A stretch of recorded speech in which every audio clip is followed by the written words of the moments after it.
बारामती आणि राहुरी पोटनिवडणुकीसाठी मतदान सुरू. सकाळपासून मतदानासाठी मतदारांच्या लागल्या रांगा.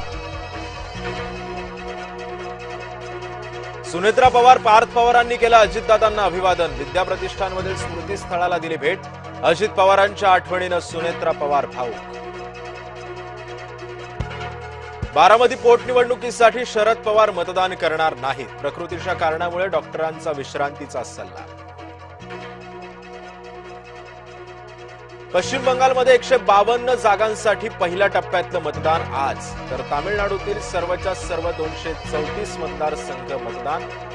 दोन्ही राज्यामध्ये चोख सुरक्षा व्यवस्था तैनात. बंधू अशोक खरातला आज पुन्हा एकदा कोर्टामध्ये हजर करणार. 5व्या गुन्ह्यामध्ये आज खरातची पोलीस कोठडी संपणार.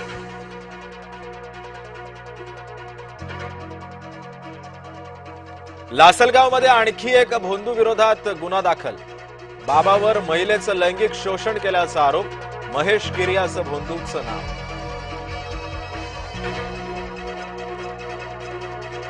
राज्य सरकारी कर्मचारी संपावर ठाम. मुख्यमंत्र्यांसोबतच्या चर्चेनंतर आंदोलक अंतिम भूमिका बजावणार.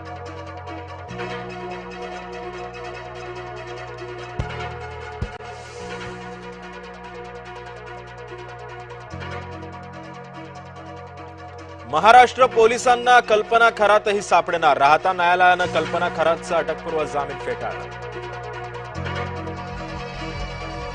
नाशिकच्या कॉर्पोरेट जिहाद्यांची सुटकेसाठी धडपड. संशयित आरोपींचा जामिनासाठी अर्ज. नाशिक जिल्हा सत्र न्यायालयामध्ये 2 मे रोजी सुनावणी.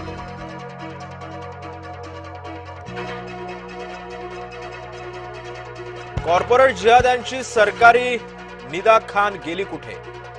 2 आठवड्यापासून निदा खानचा ठावठिकाणा सापडेना. नाशिक पोलिसांच्या कार्यक्षमतेवर प्रश्नचिन्ह उपस्थित. बंधू राजेंद्र गडगेच्या सुटकेसाठी देव ओलीस. चक्क महादेवाची पिंडच ठेवली पाण्यात. पंढरपुरात भाजप शिवसेनेमध्ये वाद. उद्यानाचं काम अपूर्ण, मग उद्घाटनाचा हट्ट का? शिवसेनेचा भाजपला सवाल.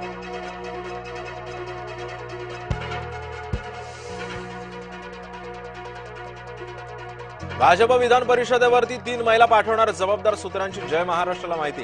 बुधवारी भाजपच्या सुकाणू समितीची बैठक पार पडली.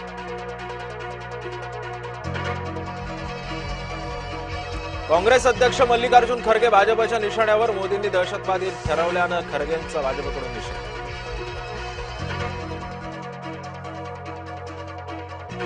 तुरुंगामध्ये वाल्मिक कराडच्या टोळीचा धुमाकूळ. कराडच्या गुंडांनी मारहाण केल्याचा कैद्याचा आरोप. सुदर्शन आणि प्रतीक गुले विरोधात मारहाणीची तक्रार दाखल. लग्नाला नकार दिल्यानं प्रेयसी संतापली. प्रियकराला खुर्चीला बांधून जिवंत जाळलं.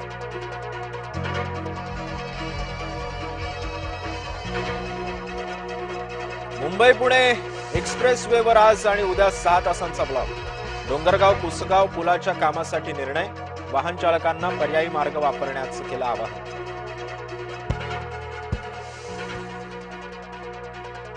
आधी मुंबई गोवा महामार्ग पूर्ण करा, नंतर टोल नाका बांधा. विरोधकांची मागणी. लखनौच्या गोलंदाजांच्या कामगिरीवरती फलंदाजीने फिरवला वरवंटा. सामन्यामध्ये 40 धावांनी राजस्थानची बाजी. आज मुंबईमध्ये पारंपरिक प्रतिस्पर्धी आमने सामने. मुंबई चेन्नई सामन्यामध्ये माही खेळणार का याकडे लक्ष. तसंच कोण मारणार बाजी याकडेही भुवया उंचावल्या.